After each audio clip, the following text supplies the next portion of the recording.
हर खबर पर होगी आपकी पकड़। डाउनलोड कीजिए एबीपी लाइव ऐप। अब बसों की बात कर लेते हैं, क्योंकि यूपी में बसों को लेकर राजनीति फर्राटे भर रही है। योगी सरकार की तरफ से इजाजत नहीं मिलने की वजह से कांग्रेस की बसों को बॉर्डर से ही बैरंग लौटना पड़ा। कांग्रेस बीजेपी की इस लड़ाई से प्रवासियों को क्या मिला? बस पर बस राजनीति हुई। देखिए रिपोर्ट।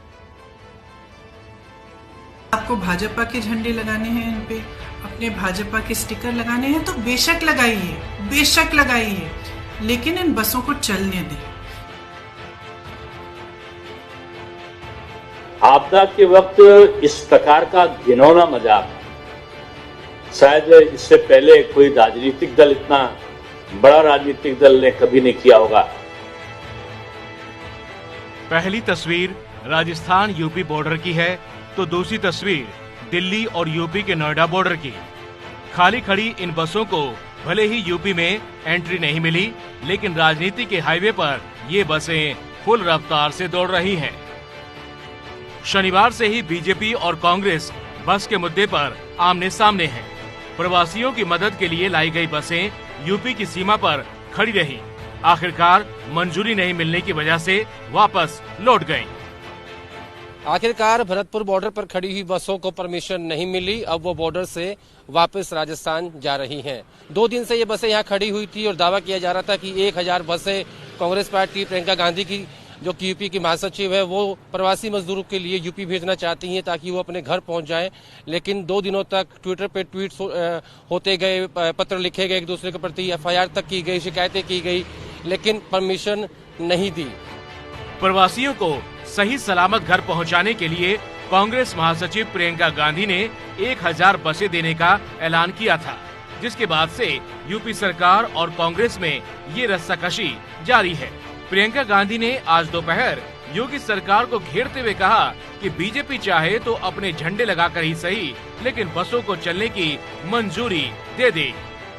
आपको भाजपा के झंडे लगाने हैं, इन पे अपने भाजपा के स्टिकर लगाने हैं तो बेशक लगाइए, बेशक लगाइए।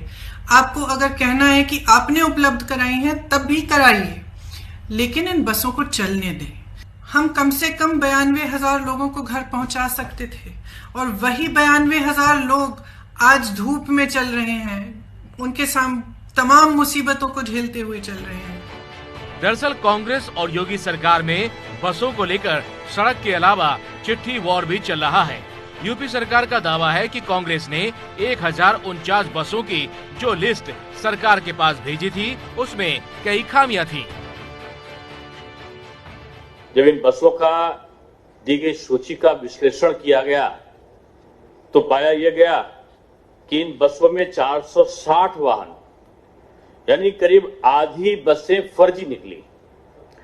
आपदा के वक्त इस प्रकार का घिनौना मजाक शायद इससे पहले कोई राजनीतिक दल, इतना बड़ा राजनीतिक दल ने कभी नहीं किया होगा कि सूची दें और सूची के बाद एक सरकार की बसों की सूची निकले और उस सरकार की बसों की सूची में से 460, यानी करीब आधी बसें फर्जी निकल जाएं। तो सवाल उठता है कि बाकी बची बसें तो फिट थी, उन्हें ही चलाने की अनुमति दे दी जाती। बसेस का मिरर नहीं है, बसेस का विंडो का क्लिप नहीं है, ऐसे ये बात कर रहे हैं। ड्राइवर का बाल नहीं है, कंडक्टर का, ऐसे तमाम चीजें ड्रामा कर रहा है। ये सब कुछ छोड़ के आप लोग गरीब मजदूर के बारे में सोचो। लेकिन राजनीति में पक्ष और विपक्ष आसानी से एक प्लेटफॉर्म पर आ जाए, ये इतना आसान नहीं। इससे पहले बीजेपी ने कांग्रेस की तरफ से दी गई लिस्ट में स्कूटर से लेकर एम्बुलेंस के नंबर शामिल होने का आरोप लगाया था। कांग्रेस और बीजेपी बस को लेकर भिड़ी तो प्रवासियों का मुद्दा पीछे चला गया। प्रियंका गांधी के पति रॉबर्ट वाड्रा ने भी पूरे मामले पर हो रही राजनीति को लेकर सवाल उठा दिए। आपको लगता है पॉलिटिक्स हो रही है, जानबूझ के इसके पीछे राजनीतिक वो किया जा रहा है? भैया बसें हैं वहाँ और लोग हैं वहाँ, उनको बिठाओ, उनको भेजो उनके गांव। अगर ये होता है तो जरूर पॉलिटिक्स नहीं है, पर अगर बसें वहाँ खड़ी हैं और लोग मर रहे हैं और हम कर नहीं रहे हैं तो मतलब कि पॉलिटिक्स है। वो क्यों नहीं अलाउ कर रहे हैं? खाली कि वो डॉक्यूमेंट नहीं है, उस डॉक्यूमेंट मिलने से जो मरेगा उसको कैसे जीवित करेंगे हम? इन तस्वीरों को देखिए। ये तस्वीरें आज सुबह राजस्थान के भरतपुर की हैं। बसें रोड साइड में खड़ी हैं और प्रवासी पैदल ही सफर कर रहे हैं।